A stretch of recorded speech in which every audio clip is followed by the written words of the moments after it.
اللهم إني أسألك برحمتك التي وسعت كل شيء وبقوتك التي قهرت بها كل شيء وخضع لها كل شيء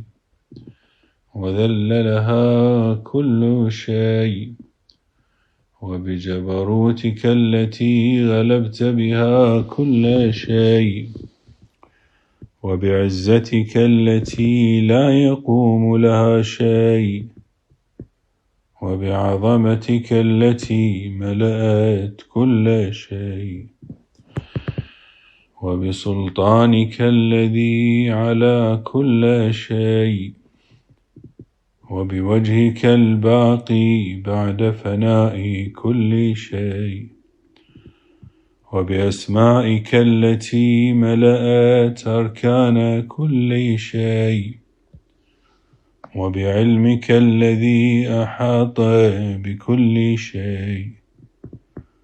وبنور وجهك الذي أضاء له كل شيء يا نور يا قدوس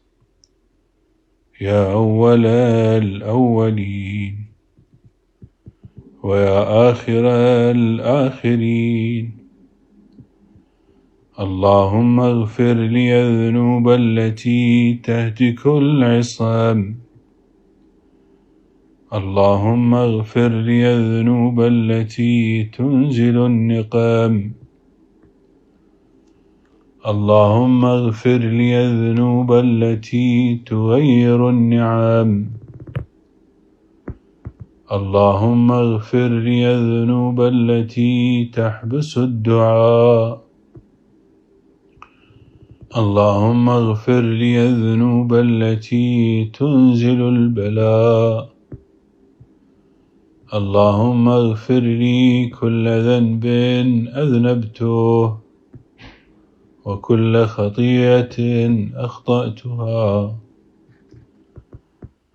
اللهم إني أتقرب إليك بذكرك وأستشفع بك إلى نفسك وأسألك بجودك أن تدنيني من قربك وأن توزعني شكرك وأن تلهمني ذكرك اللهم إني أسألك سؤال خاضع متذلل خاشع أن تسامحني وترحمني وتجعلني بقسمك راضيا قانعا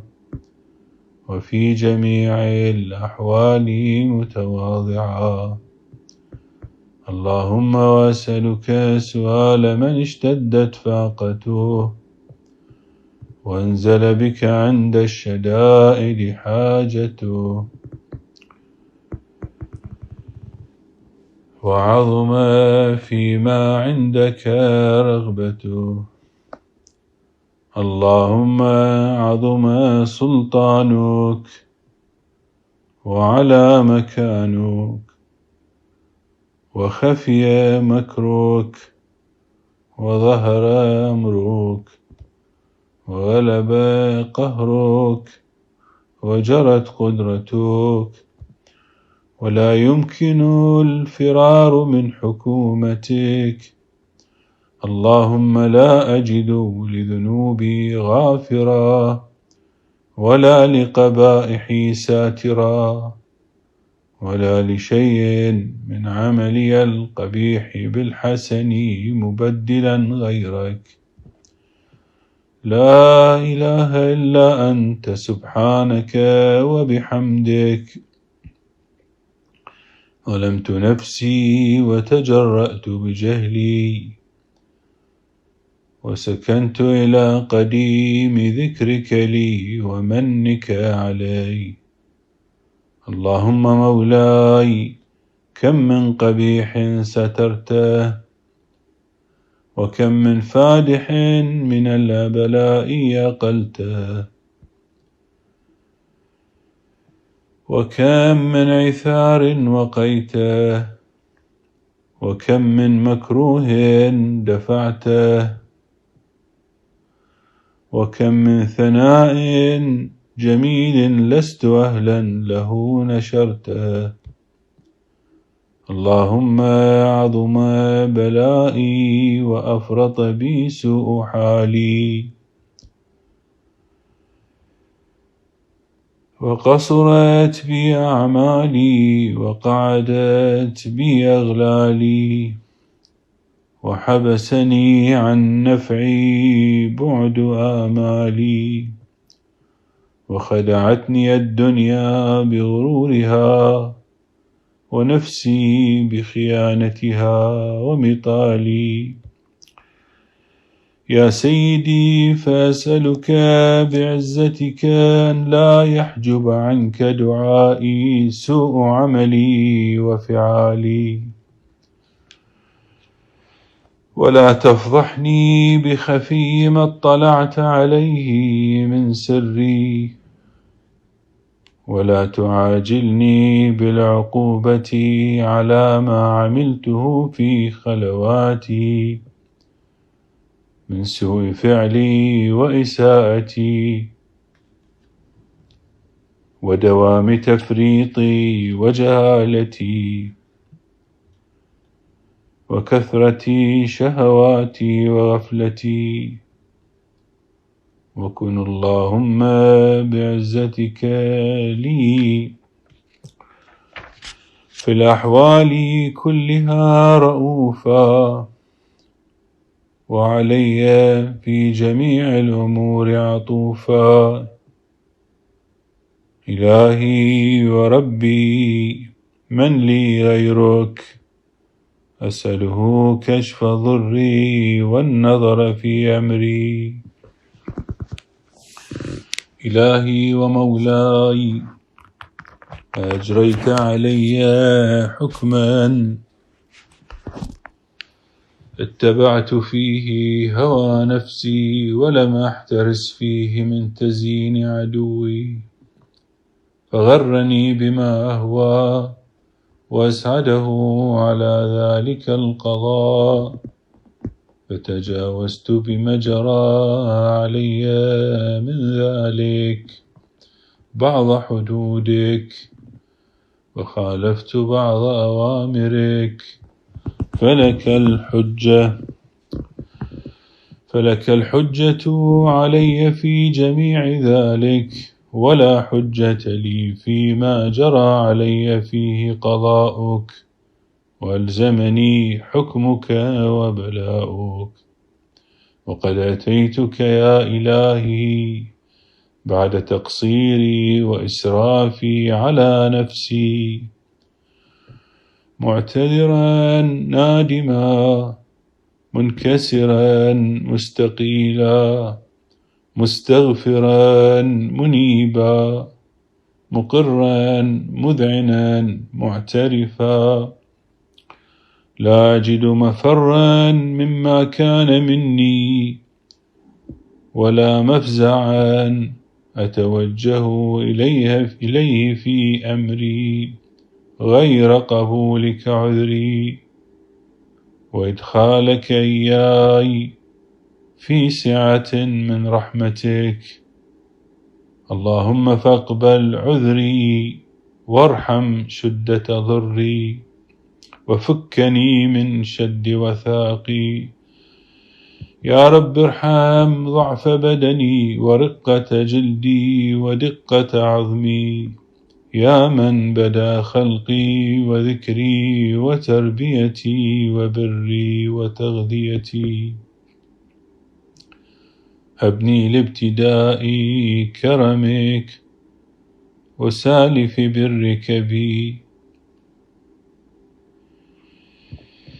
يا إلهي وسيدي وربي، أتراك معذبي بنارك بعد توحيدك، وبعد ما انطوى عليه قلبي من معرفتك، ولهج به لساني من ذكرك، واعتقده ضميري من حبك، وبعد صدق اعترافي ودعائي خاضعا لربوبيتك. هيهات أنت أكرم من أن تضيع من ربيته، أو تبعد من أدنيته،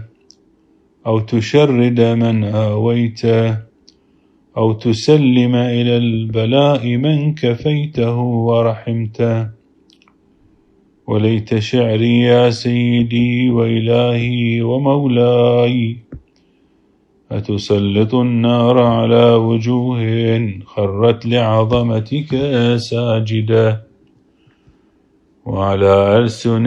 نطقت بتوحيدك صادقة، وبشكرك مادحة، وعلى قلوب اعترفت بإلهيتك محققة، وعلى ضمائر حوت من العلم بك حتى صارت خاشعة، وعلى جوارح سعت إلى أوطان تعبدك طائعة، وأشارت باستغفارك مذعنة. ما هكذا الظن بك، ولا أخبرنا بفضلك عنك يا كريم يا رب، وأنت تعلم ضعفي عن قليل من بلاء الدنيا وعقوباتها، وما يجري فيها من المكاره على أهلها، على أن ذلك بلاء ومكروه قليل مكثوه، يسير بقاؤه قصير مدته. فكيف احتمالي لبلاء الآخرة وجليل وقوع المكاره فيها، وهو بلاء تطول مدته ويدوم مقامه، ولا يخفف عن أهله، لأنه لا يكون إلا عن غضبك وانتقامك وسخطك، وهذا ما لا تقوم له السماوات والأرض. يا سيدي، فكيف بي وأنا عبدك الضعيف الذليل الحقير المسكين المستكين. يا إلهي وربي وسيدي ومولاي، لأي الأمور إليك أشكو، ولما منها ضج وأبكي، لأليم العذاب وشدته أم لطول البلاء ومدته؟ فلأن صيرتني للعقوبات مع أعدائك، وجمعت بيني وبين أهل بلائك، وفرقت بيني وبين أحبائك،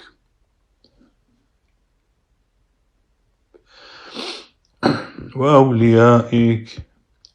فهبني يا إلهي وسيدي ومولاي وربي، صبرت على عذابك، فكيف أصبر على فراقك؟ وهبني صبرت على حر نارك،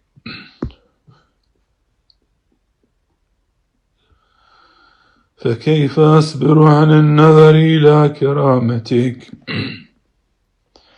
أم كيف أسكن في النار ورجائي عفوك؟ فبعزتك يا سيدي ومولاي